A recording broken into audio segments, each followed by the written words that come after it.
Okay, hello again. We're going to look at logarithms, which are a powerful tool for solving equations, and it's easy to remember if you just think of them as exponents in reverse. We all know that 2 to the power 4 is 16.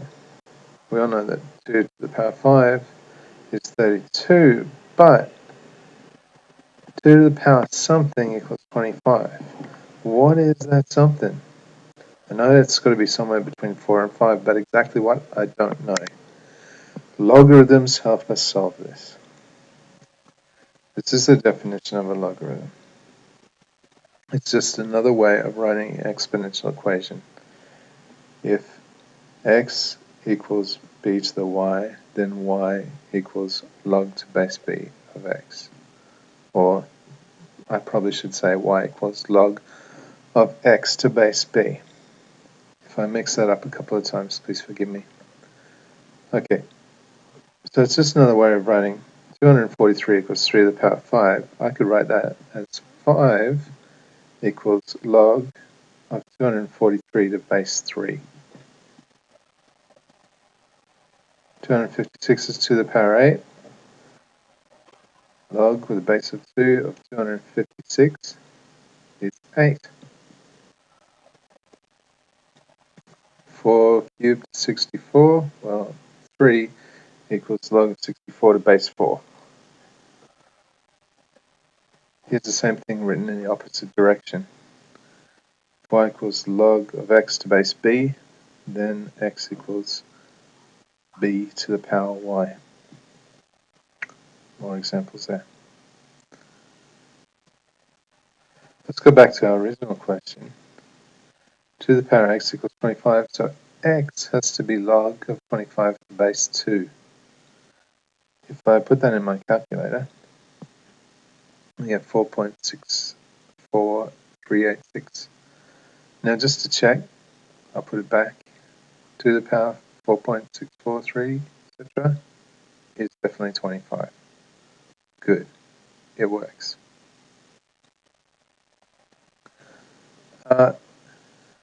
Here's another question.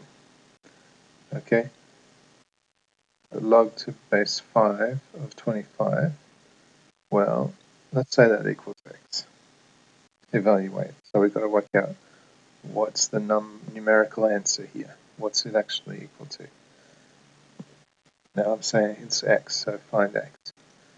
Well, we rewrite it in exponential form, 5 to the power x equals 25, and I think you can all see that x has to be 2, because 5 squared is 25.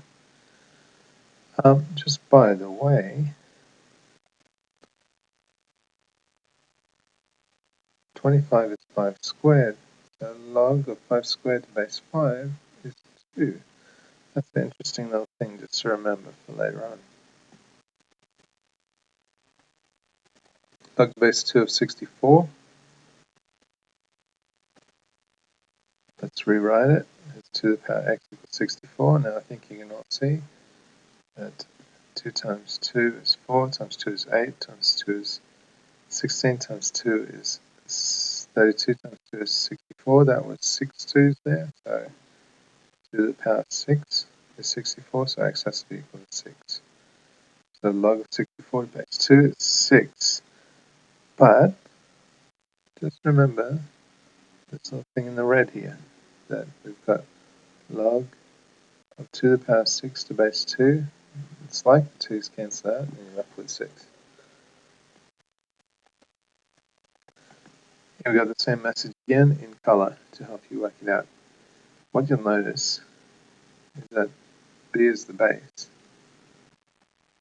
y is the exponent logarithm, x is the number. Well, the same thing works. Y written in log form is still the exponent, still the index, still the logarithm. B is still the base. That's the easiest thing to remember. The base is the base, and then you just switch the other numbers around. And then x we call number. Here's just 2 more examples. Let's see how that works in color. Here are a bunch of laws of logarithms that you hopefully have worked out from an investigation. All my students do an investigation where they look at these 5 laws. So hopefully you've seen something like that too. Let's see how we can put these into practice. Oh, before we do that, let's see that they're all directly connected with these exponent laws that you all know very well. I'm not going to prove that. That's maybe something you can research and test on yourself. But you see there, like the first one, with logs, when you multiply the numbers, you add the logs. It's just like when you multiply 2 powers, you're going to add the exponents. Remember, they have to have the same base here, like the bases over here are all m. Well, the bases of these logs, I haven't written it in there, but they're all the same.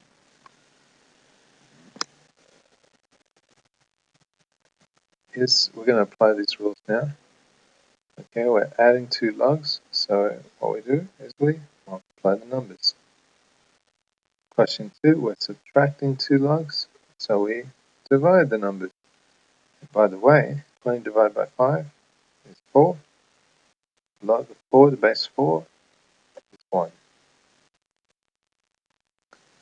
Question 3, we've multiplied the log by 2, which means we raise the number by a power of 2. Okay, so log of base 2 of 16. We can stop there if we want, but I think you'll all recognize that 16 is 2 to the power 4. And we've got base 2 and a base 2, so the answer has to be 4.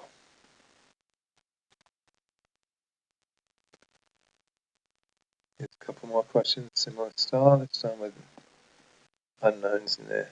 You'll notice that the base is always the same. The base is always b. Okay. Rewrite a single logarithm. We're adding and subtracting these logarithms, so that means multiplying and dividing.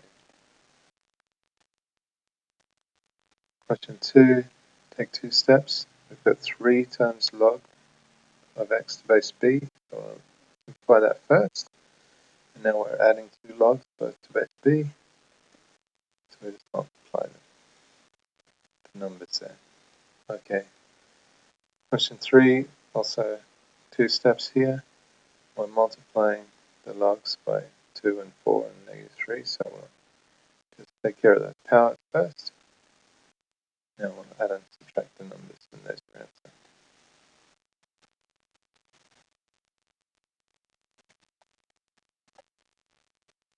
Really important law in logs is the change of base rule.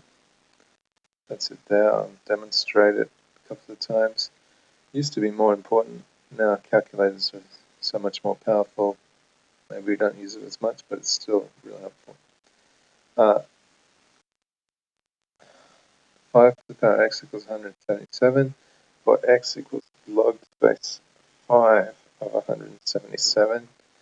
So we can change that so that we make it log to the base 10 using the formula above. And then log to the base 10 we can do really easy on a calculator or tables if you're really old school. Alright, another example. 3 to the power x equals 8. Now it's going to be just under 2 because 3 to the power 2 is 9. Anyway, so x equals log of 8 to the base 3. Depending on what calculator I have, maybe I can put that straight in, otherwise I have to change the base. So I'm going to change the base to 10. So x equals log base 10 of 8 divided by log base 10 of 3. And on my calculator it's 1.89. Just by the way, if I don't write in a base, we're just going to assume it's base 10. Okay, one more problem solving thing. We're going to solve for x. This time, just use a definition. if log of 5x plus 7 to the base 3 equals 2, then 5x plus 7 has to be 3 to the power 2. Simplifying, we get 5x equals 2, so x equals 0.4. Nice simple question. And the last thing I want to tell you about logs is looking at log graphs. Now here we have the pink one, which is y equals ln x. There's y equals log of x to base 10, and there's y equals log of x to base 5. And you see as the base increases, it gets closer and closer to the graph. If you know your exponential graphs, you can see that this is an inverse function of the exponential graphs. It's a reflection in the line y equals x. While the exponential graphs go through 0, 1, these go through 1, 0. That's because log of 1 to any base always equals 0. Just like anything to the power 0 always equals 1. And the y-axis is asymptote for each of these graphs. The higher the base, the closer it gets to each of the axes. We call that steeper, but it's the wrong way to really be steep. So let's just say closer to the axis. Alright, that's it. Go and enjoy yourself solving some log problems. I hope this has helped. Quite a long video, so go watch it again, skip through it, pause, etc. Alright, good luck.